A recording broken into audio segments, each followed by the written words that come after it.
ہمارے ملک میں ایک سیاسی دنگل ہے، ایک شطرنج کا کھیل جاری ہے۔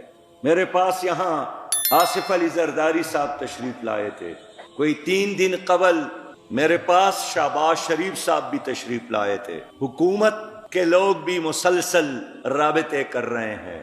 میں سب سے پوچھتا ہوں کہ آپ کی یہ لڑائی کس مقصد کے لیے ہے؟ اسلامی نظام کے لیے نہیں، نبی مہربان صلی اللہ علیہ وسلم کی شریعت اور طریقے کے لیے نہیں، کشمیر کے آزادی پر اختلاف نہیں، ڈاکٹر عافیہ کے رہائی کے لیے نہیں، سود کے خاتمے کے لیے نہیں، عدالتوں سے انگریز کے نظام کے خاتمے اس کے خلاف نہیں، مخلوط نظام تعلیم کے خلاف نہیں، سودی معاشی نظام کے خلاف نہیں۔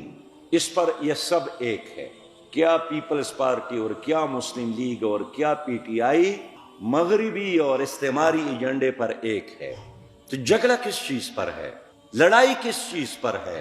اس لیے پہلے دن سے ہم نے اس حکومت اور اس نام نہاد جمہوری پارٹیوں کے اس کھیل میں حصہ لینے کے بجائے عوام کی ترجمانی اور ایک نظریاتی جدوجہد کا فیصلہ کیا ہے۔ گزشتہ 3 سالوں سے پہلے بھی جماعت والوں سے یہی لوگ پوچھتے تھے کہ دنیا میں مقابلہ تو امریکہ اور روس کا ہے، تو آپ کس کے ساتھ ہے؟ جب سید مودودی رحمت اللہ علیہ فرماتے تھے کہ ہم دونوں کے خلاف ہے، تو لوگوں کی سمجھ میں بات نہیں آتی کہ آپ جب روس کے مقابلے میں کڑے ہیں اور کمیونزم کے خلاف لٹریچر تیار کرتے ہیں تو آپ امریکہ کا ایجنٹ ہے۔ اور یہ آج کی لڑائی نہیں ہے۔ روم اور فارس کے درمیان 2 بڑی سپر طاقتیں تھیں، تو اس زمانے میں یہی سوال تھا کہ آپ فارس والوں کے ساتھ ہے یا آپ روم والوں کے ساتھ ہے۔ آج بھی یہ سوال اسی طرح ہم سے لوگ کرتے ہیں۔ ہم یہی کہنا چاہتے ہیں کہ نحن الذین بایعوا محمدا علی الجہاد ما بقینا ابدا، ہم نے محمد صلی اللہ علیہ وسلم کے ساتھ بیعت کیا ہے کہ جب تک ہم زندہ ہیں ہم اسلامی نظام کے لیے لڑتے رہیں گے۔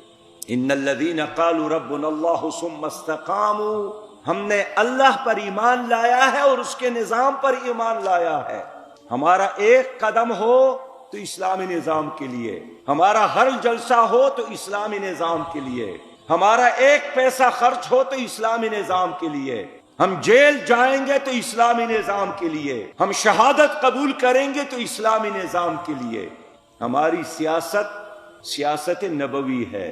سید مودودی رحمت اللہ علیہ نے ہمیں اس ٹریک پہ ڈالا ہے کہ دنیا کے ساتھ چلنے کی بجائے، ہواؤں کے ساتھ تینکوں کی طرح اڑنے کی بجائے اپنے موقف پر ڈٹے رہو کہ لوگوں، دنیا میں تمہاری ترقی اور خوشحالی کی ضمانت بھی اللہ کا نظام ہے، اور آخرت میں بھی جہنم سے نجات کی ضمانت اللہ کا نظام ہے۔